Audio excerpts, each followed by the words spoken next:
సంబంధులైన అనాథ వంశపు ఎఫ్రాయిమీయులను పిలుచుడి. మా దృష్టికి మేము నిర్దయలే ఉంటుంది, వారి దృష్టికి అట్లే ఉంటిమని. ఆమేన్.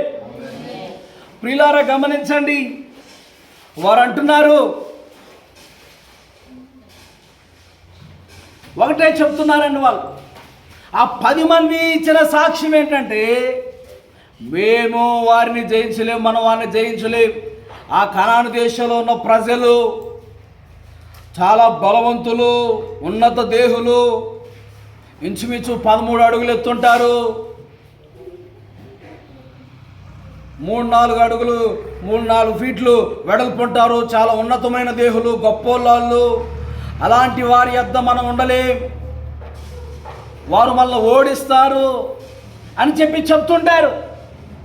ఆ 10 మంది కూడా అక్కడి నుంచి వచ్చినటువంటి 10 మంది ఏమండి ఎన్ని రోజులు సంచరించి వచ్చారు చెప్పండి 40 రోజులు సంచరించి తిరిగి అక్కడున్న కొన్ని పండ్లు తీసుకొచ్చి ఇచ్చి వాళ్ళు చెప్తున్న మాట ఏంటంటే, మనం ఏమంటున్నారండి, మనము వాడిని జయించలే, వాడిని మనం వాళ్ళ చేతిలో ఓడిపోతాం, మన వల్ల కాదు, అక్కడికి చాలా కష్టం, అక్కడికి వెళ్ళి మనం అక్కడ ఉండటం అని చెప్పని ఎంతమంది చెబుతారు అలాగా? 10 మంది. మరి ఒక 2 ఉన్నారే, మరి మొత్తం వెళ్ళింది ఎంతమంది? 12 మంది. ఆ 2 ఉన్నారు చూసారండి, ఆ ఇద్దరు ఏం చెప్తున్నారు చెప్పండి? యెహోషువ కాలేబులు ఏమంటున్నారు? మనము జయించుటకు మనకు శక్తి సరిపోతుంది, వారిని మనం జయిస్తాం. హల్లెలూయా. మనకు శక్తి సరిపోతుంది, మనం జయిస్తామని వాళ్ళ విశ్వాసంతో కూడిన ఆ మాటలు పలుకుతూ ఉన్నారు. హల్లెలూయా, హల్లెలూయా. విశ్వాసంతో కూడిన పలుకులు మన నోటమట రావాలి. మనం ఏం చేయలేము, మన వల్ల కాదు, ఏం జరగదు, నువ్వు బాగుపడవురా, నీకు ఉద్యోగం రాదమ్మా, నీ పెళ్ళి కాదు, నువ్వు అలాగో ఇలాగో అని చెప్పేసి మన నోటమట రావచ్చా? నీ బ్రతుకు ఎప్పుడు ఇంతే. అలాంటి మాటలు, అవిశ్వాసం మాటలు మన నోటమటే రాకూడదు. ఆమె చెప్పండి గట్టిగా. దేవుడు మనల్ని ఆశీర్వదిస్తాడు, ఆయన మనకు తోడై ఉంటాడు, మనకు జయం కలుగుతుంది, మన దేవుడు గొప్పవారిగా చేస్తాడు, తన సహాయం మనకు కలుగుతుంది. ఆయన మనల్ని ఊరికి అలా విడిచిపెట్టే దేవుడు కాదు, మనకు తోడుండే దేవుడు, మనల్ని నడిపించే దేవుడు, మనకు సహాయకుడు ఆయన అని విశ్వాసం మాటలు మన నోటమట రావాలి. ఆమె విశ్వాసం ఉండాలి మనలో. చాలా మంది విశ్వాసం లేక దేవుని సన్నిధికి రాక దేవుని అలక్ష్యం చేసి అన్నీ పోగొట్టుకుంటున్నారు. విశ్వాసంతో మనం దేవుని ఎదుగుకు వచ్చి విశ్వాసాన్ని కలిగి అన్నీ పొందుకుంటున్నాం. ఆమె చెప్పండి. వచ్చిన వారు అన్నీ పొందుకుంటారు, రాని వారు అన్నీ పోగొట్టుకుంటారు. చెప్పండి. ఒకరితో ఒకరు చెప్పండి, ఒకరి వైపు ఒకరు తిరిగి చెప్పండి. వచ్చిన వారు అన్నీ పొందుకుంటారు దేవుని యొద్ద నుండి, రాని వారు అన్నీ పోగొట్టుకుంటారు. ఆమేన్, హల్లెలూయా. విశ్వాసంతో దేవుని యొద్దకు వచ్చిన వారి జీవితాల్లో దేవుడు అన్ని విధాలుగా ప్రభు సహాయం చేస్తాడు, వారికి జయమిస్తాడు, నూతన కార్యాలు ప్రభు జరిగిస్తాడు. హల్లెలూయా. ఆయనకు అసాధ్యమైంది ఏది లేదు. హల్లెలూయా. ఆయన జయించిన మన శక్తిని కూడా ఏమైనా చేయగలవు, కథ మొత్తం మార్చగలవు, నీ నామముకే మహిమంతా తెచ్చుకొందువు. యేసయ్యా, యేసయ్యా, నీకే సాధ్యము. యేసయ్యా, యేసయ్యా, నీకే సాధ్యము. హల్లెలూయా. ఆయనకు అసాధ్యమైనది ఏది, ఆయన చేయలేనిది ఏది లేదు, ఆయన వల్ల కానిది ఏది లేదు. నమ్ముట నీ వల్ల అయితే, ప్రార్థించడం నీ వల్ల అయితే, ఉపవాసం ఉండి ఎవడైనా షడిలో మొరపెట్టడం నీ వల్ల అయితే అసాధ్యమైంది ఏమీ లేదు. నీ వల్ల కూడా కానిది ఏది లేదు. ఆయన వల్ల కానిది ఏది లేదు, ఓకే. ఆయనకు అసాధ్యమైనది ఏది లేదు, ఓకే. మనకు కూడా అసాధ్యమైనది ఏది లేదు అన్నాడు. ఎప్పుడు మనకు కూడా అసాధ్యమైనది ఏది లేదు అన్నాడంటే, నమ్మితే నువ్వు నీకు అసాధ్యమైనది ఏది ఉండదు. నువ్వు విశ్వాసంతో ఉంటే నువ్వు చేయలేనిది ఏది ఉండదు. ఒక ఆమె ఇల్లు కట్టిందట, 17,000 ఉన్నాయి చేతిలో, 17 లక్షలతో ఇల్లు అయిపోయిందంట. ఎలా వచ్చినాయో ఏమో మరి, అలా 17 లక్షలతో ఇల్లు అయిపోయిందంట. దేవుడికి సహాయం చేయలేదు, దేవుడికి సహాయం చేశాడు అక్కడ. దేవుడికి స్తోత్రం చెప్పండి. ఎంత అద్భుతం అండి, ఎంత అద్భుతం. అంత దేవుడి కార్యాలు చూడండి. కాబట్టి విశ్వాసం కావాలి. వీరికి విశ్వాసం లేదు. ఆ 10 మంది కూడా ఏమొచ్చి చెప్తాం, మనం జయించలేము, మనం ఓడించలేము, మన వల్ల కాదని చెప్తాం. కానీ యెహోషువ కాలేబులు మాత్రం ఏం చెప్పారంటే, మనకు జయించడానికి శక్తి సరిపోతుంది, మనం ఓడించగలుగుతాం, మనం జయించగలుగుతాం, మన వల్ల అవుతుంది అని వారు మంచి సమాచారం, మంచి విషయాన్ని, సాక్ష్యాన్ని చెప్తున్నారు. హల్లెలూయా, హల్లెలూయా. నిజమేనండి, మన వల్ల కానిది ఏది లేదని యేసయ్య కూడా చెప్పాడు. మీరు విశ్వాసం నమ్మువానికి నమ్ముట నీ వలనైతే సమస్తం సాధ్యం అన్నారు. ప్రార్థించడం, ఉపవాసం ఉండటం నీ వల్ల అయితే సమస్తం సాధ్యం అన్నారు. ఓకే ప్రియులారా, గమనించండి. ఇక్కడ జరిగిన విషయం ఏంటంటే, ఈ కాదేశు బర్నేయ ఆ ప్రాంతానికి వాళ్ళు తిరిగి వచ్చి ఏమండి వారందరితో చెప్పినప్పుడు అంటండి, అక్కడున్న జనాలందరూ కూడా ఏమండి కేకలు పెట్టి ఏడుస్తూ ఉన్నారంట. కేకలు పెట్టి ఏడుస్తూ ఉన్నారు. అయ్యో, మరలా మోషే అహరోనుల మీద ఏమన్నారంటే, మమ్మల్ని చంపుటకు తీసుకొచ్చారా? ఐగుప్తులోనే లేకపోతే ఇక్కడ ఈ అరణ్యంలో మేమేమో చావనేలా? మేము కత్తివాత పడినట్లు యెహోవా మమ్మల్ని ఈ దేశములోనికి తీసుకుని వచ్చాను అని చెప్పేసి, మా భార్యలు మా పిల్లలు కొల్లబోతారు, తిరిగి ఐగుప్తుకు వెళ్ళటం మాకు మేలు కదా అని వారితో అన్నారంట.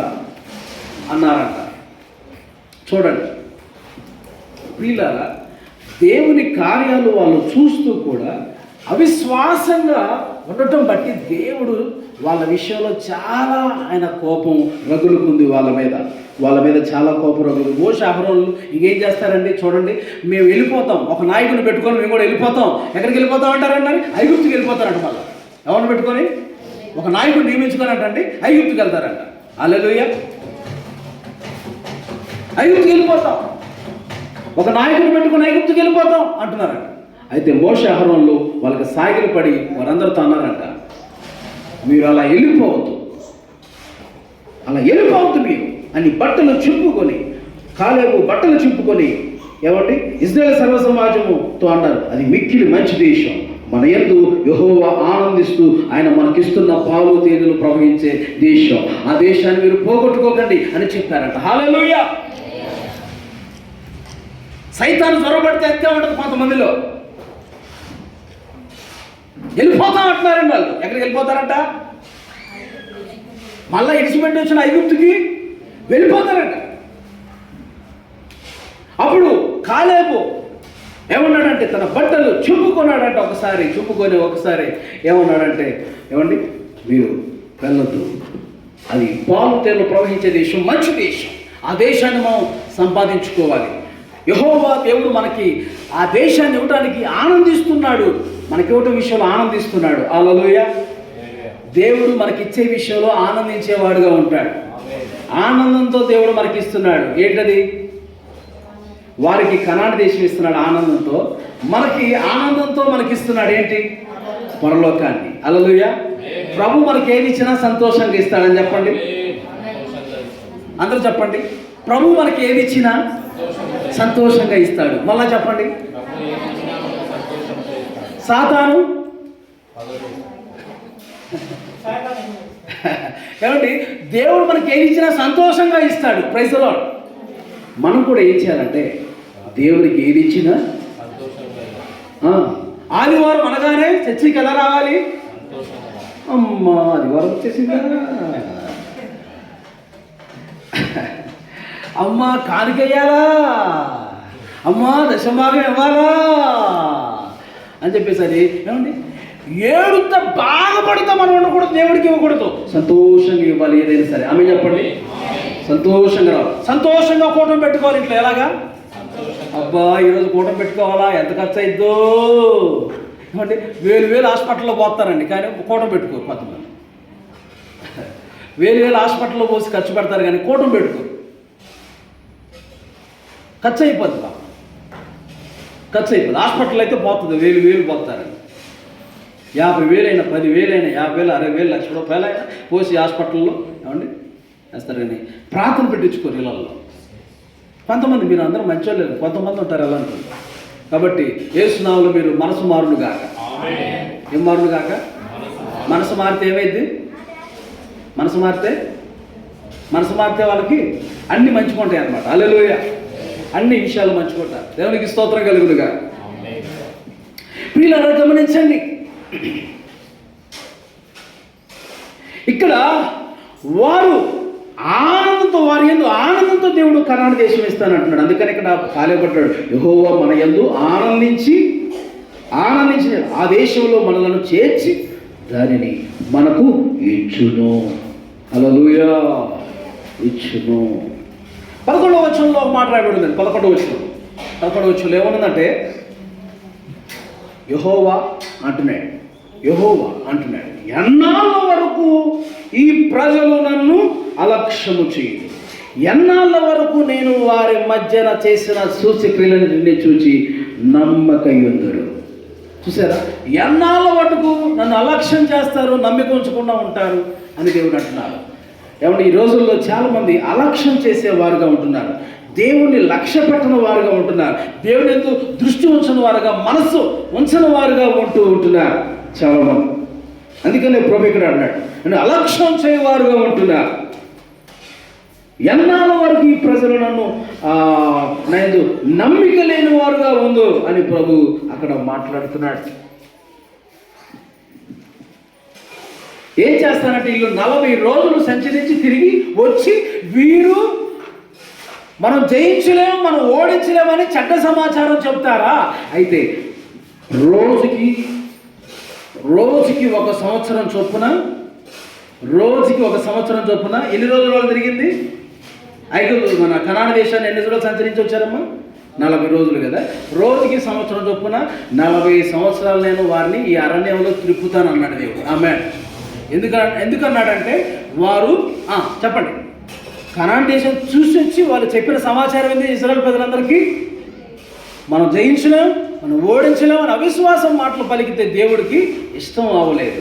అందుకని దేవుడు ఆ అరణ్యంలో 40 సంవత్సరాలు తిప్పారంట. ఇటు చూడండి, కాదేశ్కి ఇప్పుడు వచ్చారు, కాదేశ్ బర్నేకి. ఇక్కడి నుంచి దేవుడు షార్ట్ కట్లో వెళ్ళిపోతే కనాను పక్కనేనండి. ఏమండి, ఇది చూడండి, ఈ ప్రాంతంలో ఉన్నారు ఇప్పుడు. చెప్పండి, ఇక్కడ ఏంటి? కాదేశ్ బర్నే అంటే ఈ ప్రాంతం. ఇక్కడ కనాను అనేటువంటి ప్రాంతం ఉంది, కనాను అనే ప్రాంతం ఉంది. అయితే ఇక్కడ నుంచి ఇలా వెళ్ళిపోతే దగ్గర షార్ట్ కట్టే, పక్కనే. కాదేశ్ బర్నే తర్వాత దగ్గరలోనే ఉంది, పక్కనే. కానీ దేవుడు ఏం చేశాడంటే వారిని మరలా ఇలా చుట్టూ గుండా వారిని నడిపించి ఆ అరణ్యంలోనే నడిపించి తిరిగి 37-38 సంవత్సరాలు మరలా ఆ యొక్క తిరిగి మరలా కాదేశం వచ్చారంట. ఆమె ఇప్పుడు కాదేశం నుంచి బయలుదేరి వెళ్ళిపోయి కనాను వెళ్ళలేదు. దేవుడు వాళ్ళు చేసిన తప్పుకి మరలా ఆ అరణ్యంలో దేవుడు తిప్పాడంట. ఎన్ని సంవత్సరాలు తిప్పాడు? 38 సంవత్సరాలు తిప్పాడండి. ఈ 2 సంవత్సరాలేమో సీనాయి అరణ్యం, మన ఐగుప్తు నుంచి ఇక్కడికి వచ్చేసరికి, కాదేశ్కి వచ్చేసరికి 2 సంవత్సరాలు పట్టింది. 2 సంవత్సరాలు 3 సంవత్సరాలు ఇట్లు. ఇప్పుడు మరలా ఆ కాదేశం నుంచి చుట్టూ తిరిగి కనాను వెళ్ళకుండా దేవుడు పంపించకుండా వాళ్ళ చుట్టూ తిప్పి ప్రాంతాలు తిప్పి తీసుకొచ్చేసరికి మరలా కాదేశ్కే వచ్చారు. కాదేశ్కి వచ్చేసరికి 38 సంవత్సరాలు పట్టింది. ఆమె ఇంచుమించు ఏమండి 39-40 సంవత్సరాల దగ్గరలో వాళ్ళు అన్ని సంవత్సరాలు తిరుగుతూ వచ్చారట అరణ్యంలో. తర్వాత 40వ సంవత్సరం తర్వాత ఏమండి 40 సంవత్సరాలు తిరిగిన తర్వాత దేవుడు ఆ ప్రాంతంలో కనానులో చేర్చడం జరిగింది. అది కూడా ఎవరిని చేర్చాడండి? ఐగుప్తులో నుండి ఏమండి ఐగుప్తులో నుండి కనాను వరకు చనిపోకుండా బ్రతికి ప్రయాణం చేసిన వారు ఎవరంటే యెహోషువ కాలేబు మాత్రమే. హల్లెలూయా. నా మాట అర్థమైందా? యెహోషువ కాలేబు మాత్రమే చనిపోకుండా, చెప్పండి మరలా చెప్తున్నాను, చనిపోకుండా ప్రయాణం చేసిన వారు చివరి దాకా. ఎక్కడ దాకా? కనాన్ దేశం వరకు ప్రయాణం చేసిన వారు యెహోషువ కాలేబు మాత్రమే. మరి మార్గం మధ్యలో 20 సంవత్సరాలు ఉన్న పైబడినటువంటి వాళ్ళందరూ దేవుడు చంపేశాడు. వాళ్ళందరినీ. ఆ తర్వాత ఉన్న జనాంగమే కనాను దేశంలో చేరారు, కాలేబు యెహోషువలతో పాటు. Praise Lord. మొదటగా ఐగుప్తు నుంచి బయలుదేరిన వాళ్ళందరూ కూడా చనిపోయారంట. ఐగుప్తు నుంచి బయలుదేరిన వాళ్ళందరూ చనిపోయారు. మధ్యలో మిగతా వాళ్ళు 20 సంవత్సరాలకి ఏమండి పైబడి ఉన్న వారందరూ చనిపోయారు. తర్వాత ఉన్న వారందరూ కూడా దేవుడు బ్రతికించి ఉంచాడు. వారు కనాను దేశంలో ప్రవేశించారు. Praise Lord. చూడండి, ఎందుకు యెహోషువ కాలేబుల్ని కనాను దేశం చేరే వరకు దేవుడు వాళ్ళని కాపాడారంటే వారు దేవుణ్ణి ఎందు లక్ష్యం ఉంచారంట. Praise lord. అక్కడ రాయబడింది చూడండి, 24వ వచనం, 14వ అధ్యాయం 24వ వచనంలో మాట రాయబడింది, నా సేవకుడైన కాలేబు మంచి మనస్సు కలిగి పూర్ణ మనస్సుతో నన్ను అనుసరించిన హేతువు చేత అతడు పోయిన దేశములో అతన్ని ప్రవేశపెట్టెదను. అతని సంతతి దానిని స్వాధీనపరచుకుని. గట్టిగా చప్పలు కొడుతూ ప్రభునామాన్ని మహిమపరచండి. హల్లెలూయా. ఏమండి కాలేబు అలాగనే యెహోషువ కూడా ఏమంటే ఆ ప్రాంతంలో ప్రవేశించాడంట. కనాను దేశంలో ప్రవేశిస్తాడని దేవుడు చెప్పాడు. 29వ వచనం చదవండమ్మా. 29, 30 వచనాలు.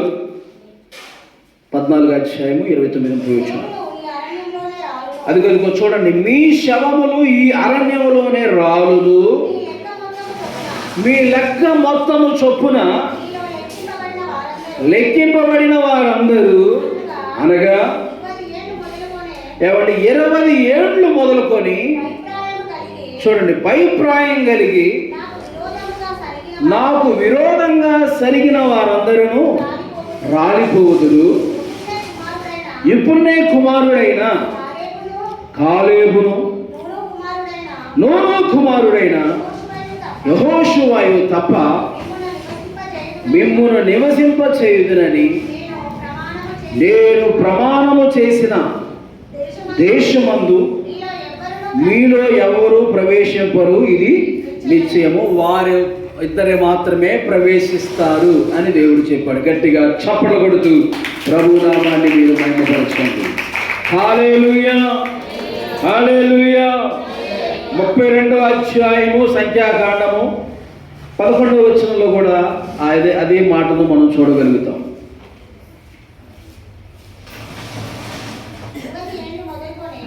20 ఏండ్లు మొదలుకొని పైప్రాయము కలిగి, అది కదుగో భాగ్యనాలు మీరు, ఐగుప్తు దేశములో నుండి వచ్చిన మనుషులలో పూర్ణ మనసుతో యెహోవాను అనుసరించిన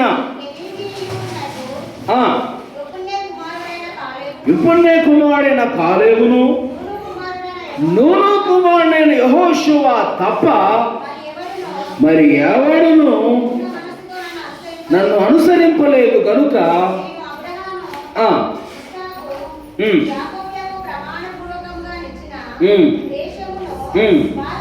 అది కనుకో వారు తప్ప మరి ఎవరును చూడరని ప్రమాణము చేశాను. గట్టిగా స్తోత్రం చెప్తామా? హల్లెలూయా, హల్లెలూయా, హల్లెలూయా.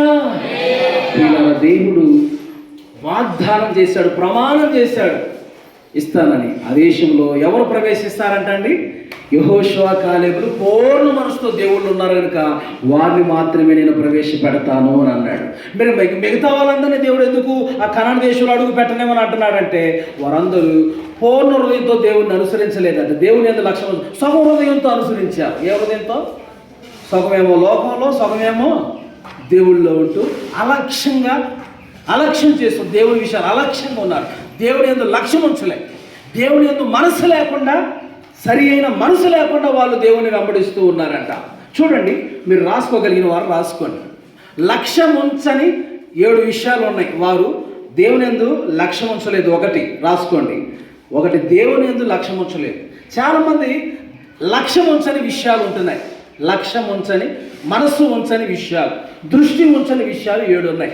వాటిలో ఒకటి దేవుణ్ణి లక్ష్యం ఉంచట్లేదంటే చాలామంది దేవుని లక్ష్యం ఉంచట్లేదు. పరిశుద్ధ దేవుని లక్ష్యం ఉంచట్లేదు. ఏ దేవుని? పరిశుద్ధ దేవుణ్ణి లక్ష్యం ఉంచట్లేదు. మరి వేటి ఎందో లక్ష్యం ఉంచుతున్నారు, ధనం ఎందు లక్ష్యం ఉంచుతున్నారు, ఈ లోక సంపదలు ఎందు లక్ష్యం ఉంచుతున్నారు. ఏంటంటే ఈ లోకంలో ఉన్నటువంటి వాటిని వీటిని చూసి వాటి ఎందు లక్ష్యం ఉంచుతున్నారు. ఐగుప్తు గుర్రాలను ఆధారం చేసుకుంటూ వాటి ఎందు లక్ష్యం ఉంచుతున్నారు అని యెషయా గ్రంథం 31 అధ్యాయంలో కూడా అంటాడు. కాబట్టి మనం దేవుని యందు మాత్రమే లక్ష్యం ఉంచాలి. హల్లెలూయా. యెహోషువ కాలేబులు దేవుని యందు లక్ష్యం ఉంచారు. దేవుని యందు లక్ష్యం ఉంచారు, పూర్ణ మనసుతో ప్రభుని అనుసరించారు. కానీ చాలామంది ఇజ్రాయేల్ ప్రజలు దేవుని యందు లక్ష్యం ఉంచాల సరిగా. అందుకని నన్ను అలక్ష్యం చేయుచున్నారు ఈ ప్రజలు అని దేవుడు అన్నాడు. నన్ను అలక్ష్యం చేయుచున్నారని అన్నాడు. ఏమండి? రెండవదిగా చాలామంది నెహెమ్యా గ్రంథం 9వ అధ్యాయం 26వ వచనంలో చూస్తే చాలామంది ధర్మశాస్త్రాన్ని నిర్లక్ష్యం చేస్తున్నారంట. లక్ష్యం ఉంచట్లేదంట ధర్మశాస్త్రాన్ని. రాసుకోగలిగిన వారు ఎవరైనా రాసుకోండి చక్కగా. ధర్మశాస్త్రంలో లక్ష్యం ఉంచని వారుగా ఉంటున్నారు. ప్రభు ఎంత మనతో మాట్లాడుతున్నా, దేవుని వాక్యం మనతో మాట్లాడుతున్నా కొంతమంది విననట్లుగా ఉంటున్నారు. చెప్పేది ఎవరికి? నాకే అని అనుకోవాలి. ఆమె మా కోసమే అనుకోవాలి, నా కోసం అనుకోవాలి. ఏమంటే ఇటు వింటూ, ఏమంటే ఈ చెవుతో వింటూ ఈ చెవుతో వదిలేస్తున్నారు. ఏమండి? అలా ఉండొద్దు. దేవుని యొక్క మాట మనం మనస్సు పూర్తిగా శ్రద్ధగా వినాలి. అనాలోచన పెడచెవి పెట్టి మనం వినకూడదు. మనస్ఫూర్తిగా దేవుని మాటలు మనం ఆలకించాలి. హృదయపూర్వకంగా దేవుని మాటలు అంగీకరించాలి మనం. హల్లెలూయా. చాలామంది ధర్మశాస్త్రం మీద లేక వాక్యం మీద లక్ష్యం ఉంచట్లేదు. వాక్యం మీద లక్ష్యం ఉంచట్లేదు.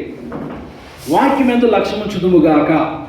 ప్రభు మనతో ఏం మాట్లాడుతున్నా చెప్పింది మనం చేయాలి. చెప్పింది చేయొద్దన్నది మనం చేయొద్దన్నది మనం చేయొద్దు. ఆదివారం దేవుడు సన్నిధికి రమ్మని చెబుతున్నాడండి. ఆ రోజు నువ్వు ఇంటి దగ్గర ఉండొచ్చా? ఆ రోజు వేరే వేరే మనం పనులు రకరకాలు మనం పెట్టుకోవచ్చు. ఆ రోజు పెట్టుకోవద్దు. దేవుడు ఆజ్ఞది. ఒకరోజు అలాగనే ఆదివారం రోజు ఇశ్రాయేలు ప్రజలకు ఆల్రెడీ శాసనాలు సీనాయి పర్వతం దగ్గర ఇవ్వటం జరిగింది. ఎవరైతే విశ్రాంతి దినానో పనికి పోతారో వాళ్ళని చంపేయాలట. ఏం చేయాలట? చంపమన్నాడు దేవుడు. మరణ శిక్ష వాళ్ళకి.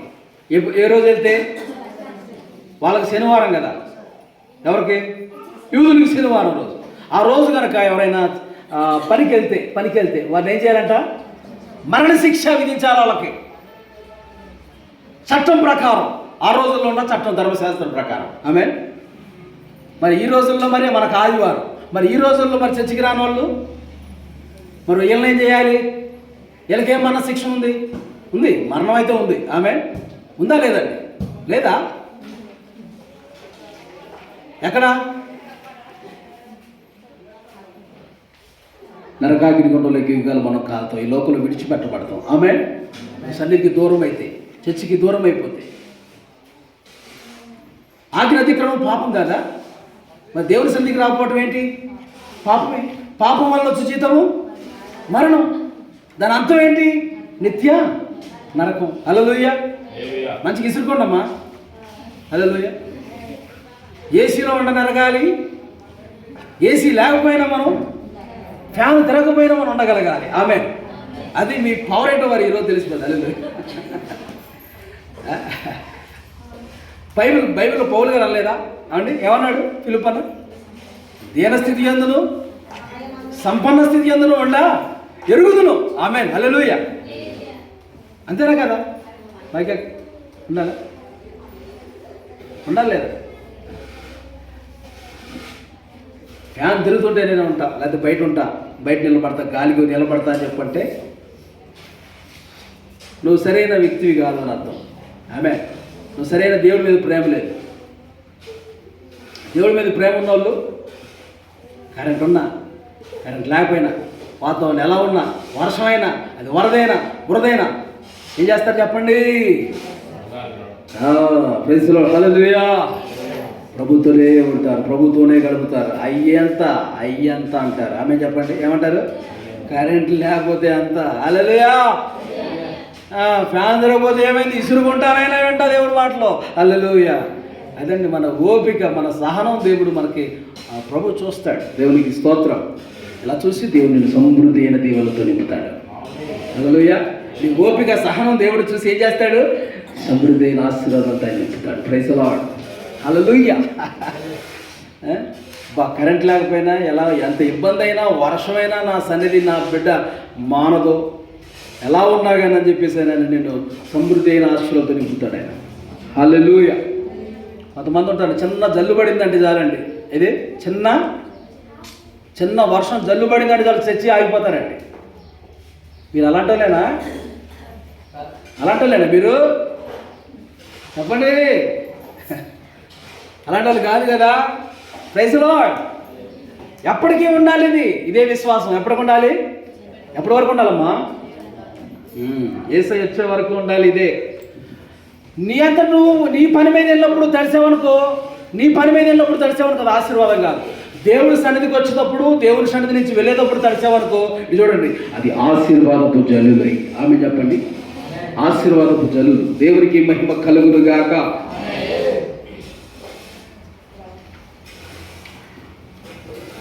దేవుని యందు లక్ష్యం ఉంచాలి. చాలా మంది దేవుని అలక్ష్యం చేయించున్నారు. 2, వాక్యం యందు లక్ష్యం ఉంచాలి. చాలా మంది దేవుని వాక్యాన్ని అలక్ష్యము చేయించున్నారు. నెంబర్ 3, 3వది రాసుకోండి, దేవుని మందిరం యందు లక్ష్యం ఉంచాలి. చాలా మంది దేవుని మందిరాన్ని అలక్ష్యం చేయించున్నారు. నెహెమ్యా గ్రంథం 13వ అధ్యాయము 11వ వచనంలో రాయబడి ఉంది, దేవుని మందిరాన్ని చాలా మంది అలక్ష్యం చేయించున్నారంట. దేవుని మందిరాన్ని అలక్ష్యం చేయించున్నారు. 13, 11.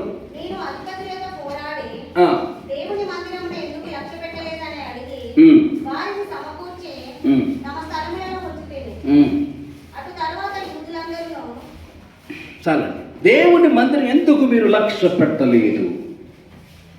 దేవుని మందిరాన్ని లక్ష్య పెట్టదు గాక. దేవుని మందిరం అంటే వెంటనే మనం దాని మీద లక్ష్యం ఉంచాలి, దాని మీద మనస్సు ఉంచాలి, ఏమంటే దాని మీద దృష్టి ఉంచాలి. ఏమంటే ఎన్ని పనులు ఉన్నప్పటికీ ఎన్ని పక్కన పెట్టేసి దేవుని సన్నిధికి వచ్చేసేయాలి. మనం దేవుని సన్నిధిలో మనం గడుపుట అది మనకి ఎంతో ఆశీర్వాదం. హల్లెలూయా. చాలా విషయాలు దేవుని మందిరంలో ప్రేమించే వరకు మనం ఉండాలి.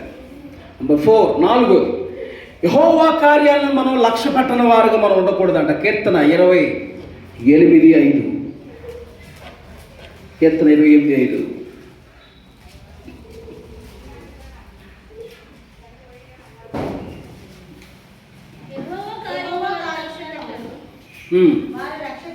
యెహోవా కార్యమును వారు లక్ష్య పెట్టరు. లక్ష్య పెట్టరు. చాలండి. యెహోవా కార్యాలు లక్ష్య పెట్టని వారుగా ఉంటారు. దేవుడు ఎన్ని కార్యాలు చేసినా వారి జీవితాల్లో లక్ష్య పెట్టని వారుగా ఉంటారు, మనసు పెట్టని వారుగా ఉంటారు. కొంతమంది దేవుడు చేసిన కార్యాలు ఎప్పుడు మనం మర్చిపోకూడదండి. హల్లెలూయా. ఎప్పటికీ గుర్తుంచుకోవాలి, కృతజ్ఞత కలిగి ఉండాలి దేవుడి విషయంలో. మనం ఆయన మర్చిపోకూడదు, ఆయన చేసిన కార్యాలు మనం మర్చిపోకూడదు. కృతజ్ఞత కలిగిన వాళ్ళు దేవుని ఎదుకు రావాలి. కృతజ్ఞత కలిగిన వాళ్ళు దేవుని ఎదుకి రావాలి. కృతజ్ఞత కలిగిన వాళ్ళు రెండవది దేవుని సన్నిధిలో సాక్ష్యం చెప్పాలి. దేవుడు చేసిన మేలుకి సన్నిధికి రావాలి. ఒకటి దేవుడు చేసిన మేలుకు, రెండవది వచ్చి సాక్ష్యం చెప్పాలి. దేవుడు చేసిన మేలుకు మూడవది ఏం చేయాలి?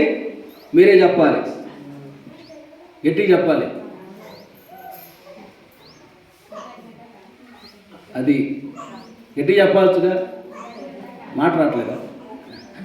ఒకటి కృతజ్ఞత మేలు పొందిన తర్వాత మనం ఏం చేయాలి? ఒకటి దేవుని సన్నిధికి రావాలి. కుష్ఠరోగి బాగుపడిన తర్వాత ఏం చేశాడు? దేవుడి దగ్గరికి వచ్చాడంట. రెండోది ఏం చేశాడు? సాక్ష్యం ఇచ్చాడంట. ఏం చేశాడండి? నన్ను దేవుడు బాగు చేశాడని సాక్ష్యం ఇచ్చాడంట. మూడోది మోషే నియమించిన కానుక చెప్పాలి. మోషే నియమించిన కానుక ఇచ్చాడంట. దేవునికి మహిమ కలుగునుగా. ఈ 3 కార్యాలు చేయాలి. కృతజ్ఞతలో మూడు కార్యాలు. దేవుడి దగ్గర రావాలి మేలు పొందిన వాళ్ళు, రెండోది సాక్ష్యం చెప్పాలి, మూడోది కానుకిచ్చి మొక్కుబడి కానుకిచ్చి నువ్వు స్వేచ్ఛార్పణిచ్చి దేవుడు కానుకిచ్చి దేవుని మహిమపరచాలి. అది కృతజ్ఞతలో భాగం. హల్లెలూయా. మరి ఎంతమంది ఇలా చేస్తున్నారు? దేవుడు చేసిన మేళకి సన్నిధికి మానకుండా రావడం మాత్రం చేస్తారు కొంతమంది. ఓకే, కొంతమంది సాక్ష్యం, కొంతమంది ఎవరో దేవుడు చేసిన వెలుగు సాక్ష్యం ఎవరు, కొంతమంది కానుకిస్తారు కానీ సాక్ష్యం చెప్పరు. నీ కానుక ఎవరు కావాలి? ముందు సాక్ష్యం చెప్పాలి దేవుడికి. ఆమె చెప్పండి. సాక్ష్యం చెప్పాలి. దేవుడు చేసిన మేలుకు మనం ఏం చెప్పాలి? సాక్ష్యం చెప్పాలి. ఆ తర్వాత నువ్వు కానుకి, మంచిదే. హల్లెలూయా. ప్రజలందరికీ నువ్వు దేవుడి జీవితంలో చేసిన మేలు ఏం చేయాలి? సాక్ష్యం చెప్పాలి కదా, దేవుని మహిమపరచాలి. ఆ తర్వాత దేవుడి గురించి సాక్ష్యం చెప్పి అందరిలో చక్కగా దేవుడికి అప్పుడు కానుకిచ్చి అందరిలో దేవుని మహిమపరచాలి. దేవునికి మహిమ కలుగునుగా. అది కృతజ్ఞతలో 3 కార్యాలు. అలా చేయుదుముగాక. ఇక్కడ అదే రాయబడి యెహోవా కార్యాలు వాళ్ళు ఏం చేస్తారంట? లక్ష్య పెట్టడము లేదు. మనము లక్ష్య పెట్టేవారు ఉండాలి దేవుడి కార్యాలు, మేలులు. దేవునికి స్తోత్రం. 5వది, సేవకులను వారి యొక్క మాటలను లక్ష్య పెట్టేవారు ఉండాలి. మత్తయి సువార్త 22వ అధ్యాయం 5వ వచనం. మత్తయి సువార్త 22వ అధ్యాయం 5వ వచనంలో దేవుడు తన దాసులను పంపించాడంట. పెళ్లి విందు రెడీగా ఉంది, పెళ్లి విందు రెడీగా ఉంది, రెండని దాసులు పంపిస్తే వాళ్ళు అన్నారు, సాకులు చెప్తున్నారు. ఏమండి? సాకులు చెప్తున్నారు. మా తీసారా? చదువుతారా? మత్తయి సువార్త 22:5. ఒకడు తన పొలంలోకి,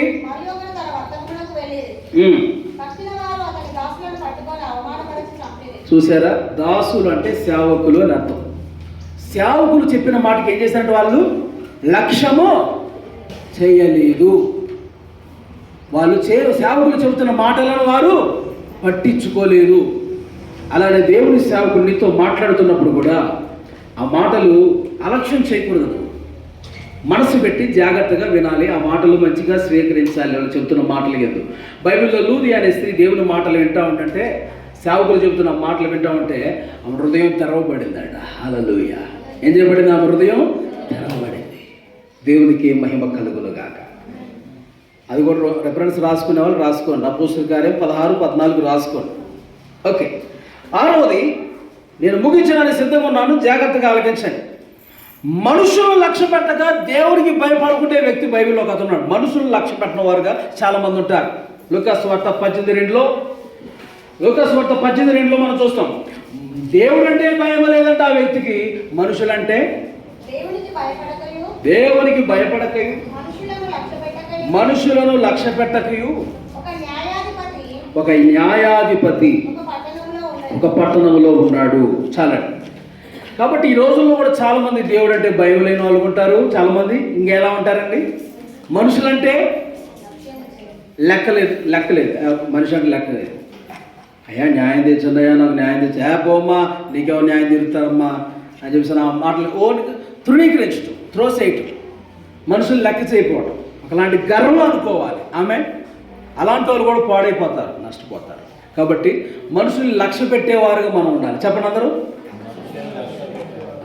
మనుషులు అంటే ఇక అందరూ వస్తారులేండి. మనుషులు లక్ష్య పెట్టేవారుగా ఉండాలి. చాలామంది లక్ష్య పెట్టిన వారు ఉంటారు.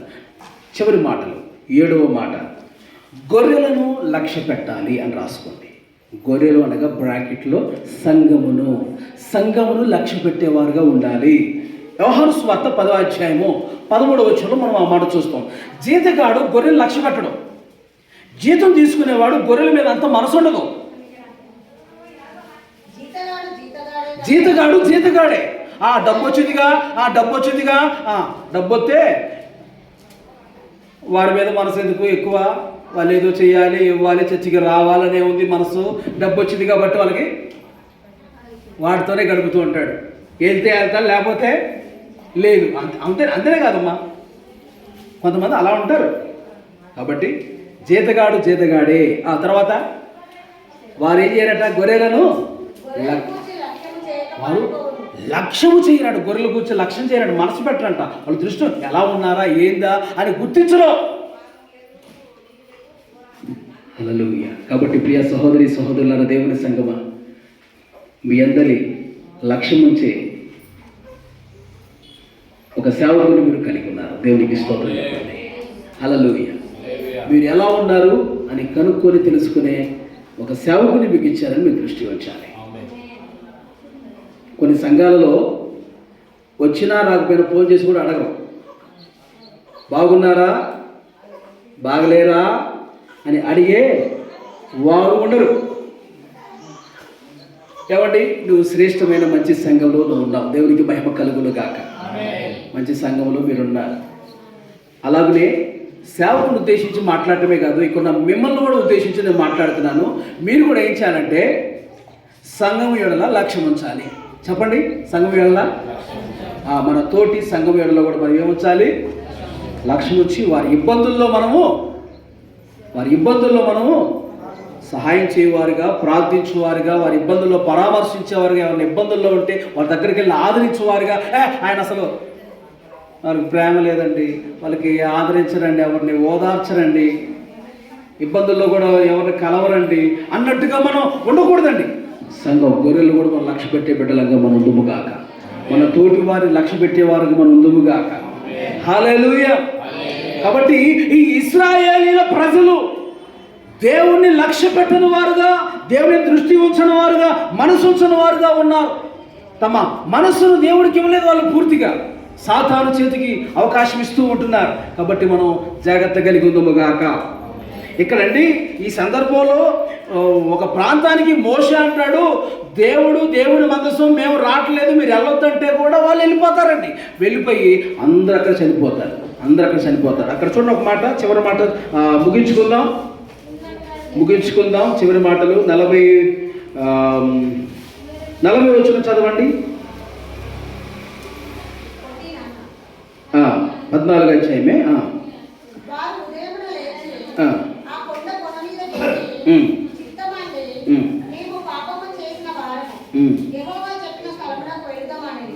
అప్పుడు మోషే, ఇది ఏలా మీరు యెహోవా మాట మీరుచున్నారేమి? ఇది కొనసాగదు. యెహోవా మీ మధ్యలో లేడు గనుక మీ శత్రువుల యొక్క హతము చేయబడదు. మీరు సాగిపోకుడి. ఏలయనగా అమాలేకీయులు కనానీయులు మీకంటే ముందుగా అక్కడికి చేరుకున్నారు. మీరు వెళ్ళొద్దు, ఫలానా ప్రాంతానికి మీరు వెళ్ళకండి, మేము రావట్లేదు, మందసం రావట్లేదు, మేము రావట్లేదు, మీరు వెళ్ళొద్దు అని ఇశ్రాయేలు ప్రజలతో చెప్తూ వాళ్ళు ఏం చేశారండి? మోషే మాట వినకుండా, మందసం అంటే యేసయ్యే, హల్లెలూయా, యేసు ప్రభు వారితో లేకుండా, తర్వాత ఇంకేంటండి మోషే అనే దేవుని సేవకులు లేకుండా వాళ్ళు ప్రయాణం సాగినందుకు ఏం జరిగిందంటే అక్కడ శత్రువుల చేతులు అందరూ చనిపోయారట. వెళ్ళిన వారందరూ శత్రువుల చేతిలో చనిపోయారట. మన శత్రువు ఎవరంటే సాతాను చేతిలో మనం చనిపోకుండా, సాతాను చేతిలో మనం బందీలు అవ్వకుండా మనం మెలుగు కలిగి దేవునికి విధేయులగుదుముగాక, దేవునికి లోబడి వారంగా మనం ముందుముగాక. వారు చేసిన భయంకరమైన 2 తప్పులు ఏంటంటే, ఒకటి అవిశ్వాసము, 2 మనం ఎక్కువగా చూస్తున్నాం, మనం చెప్పుకున్న సందర్భంలో అవిధేయత. అవిశ్వాసము అపనమ్మిక వాళ్ళలో ఉంటుంది, అవిశ్వాసం మూర్ఖత్వ స్వభావం, అవిశ్వాసం అవిధేయత లోబడిన జీవితం వాళ్ళలో ఉంటున్నాయి. దేవుణ్ణి ఆ విధంగా అలక్ష్యం చేస్తూ వస్తున్నారు కనుక వాళ్ళ జీవితంలో ఎదురైన విషయాలు ఇలా ఉన్నాయి. ప్రియులారా గమనించండి, వాళ్ళ జీవితంలో అలాగ ఎదురైనవి. ఈ కాదేశు బర్నేయ నుంచే వాళ్ళు 38 సంవత్సరాలు ప్రయాణం చేశారండి. అక్కడి నుంచి తిరిగి మరలా కాదేశుకే వచ్చారు. ఆ యొక్క ప్రయాణంలో జరిగిన సంఘటనలు ఏవేవి ఉన్నాయో మనందరం కూడా అవి ఏవి జరిగినాయో, ఏవేవి విషయాలు జరిగినాయో అవన్నీ కూడా మీకు వచ్చే వారంలో కొన్ని సంఘటనలు మీ ఎదుట పెడతాను, జాగ్రత్తగా ఆలకించండి. కాదేశ్ నుంచి వాళ్ళు వెళ్ళి తిరిగి మరలా కాదేశ్కే వచ్చారు. కాదేశ్ నుంచి మరలా కనానికి వెళ్తారు. అక్కడ 38 సంవత్సరాలు, మిగతా 35 సంవత్సరాలు, ఇప్పటివరకు 2 సంవత్సరాలు దాకా అయింది. మిగతా 35 సంవత్సరాల్లో జరిగిన విషయాలు ఏందో మీకు వచ్చే వారంలో మీతో మాట్లాడతాను. జాగ్రత్తగా ఆలకించండి. ఈ మాటలు హృదయాల్లో భద్రపరచుకోండి. అందరూ కూడా మోకరించండి, ప్రార్థన చేసుకుందాం. హల్లెలూయా, హల్లెలూయా. ప్రభు సన్నిధిలో లక్ష్య పెట్టని వారుగా, వాళ్ళు అవిశ్వాసంతో దేవుని లక్ష్య పెట్టని వారుగా ఉన్నారు, పూర్ణ మనసు వెంబడించిన వారుగా ఉంటూ ఉన్నారు. కనుక ప్రియులారా, మనం కూడా దేవుని లక్ష్య పెట్టని విషయాలు చాలా ఉన్నాయి. చాలామంది దేవుని లక్ష్య పెట్టడం లేదు, ధర్మశాస్త్రం లక్ష్య పెట్టడం లేదు, మందిరాలు లక్ష్య పెట్టడం లేదు, యెహోవా కార్యం లక్ష్య పెట్టడం లేదు, సేవకులు లక్ష్య పెట్టట్లేదు, ఆయన మాటలు లక్ష్య పెట్టలేదు, మనుషులు లక్ష్య పెట్టట్లేదు, సంఘములు లక్ష్య పెట్టిన వారుగా చాలా మంది ఉంటున్నారు. కనుక దేవుని సన్నిధిలో ప్రభు సన్నిధిలో మనం సరి చేసుకుందాం. ఏవి లక్ష్య పెట్టాలని దేవుడు మాట్లాడుతున్నాడు వాటిని లక్ష్య పెడదాం. ఇశ్రాయేలు ప్రజల వల్లే మనం ఉండక మనం మార్పు చెందుతాం. దేవునికి విశ్వాసంతో దేవుని అందరి లోబడుతూ విధేయులుగా మనం ఆయన సన్నిధిలో మనం ఉందాం. ఇద్దరు మాత్రమే ప్రవేశిస్తారు అంటున్నాడు. ఎందుకంటే వారు దేవుని లక్ష్య పెట్టి పూర్ణ మనసుతో వాళ్ళు దేవుని అందరి లక్ష్యం నుంచి ముందుకు సాగిన వారు కనుకనే అలాగనే ఈరోజు కూడా మనము లక్ష్య పెట్టే వారు ఉండాలి. ఇలా హల్లెలూయా.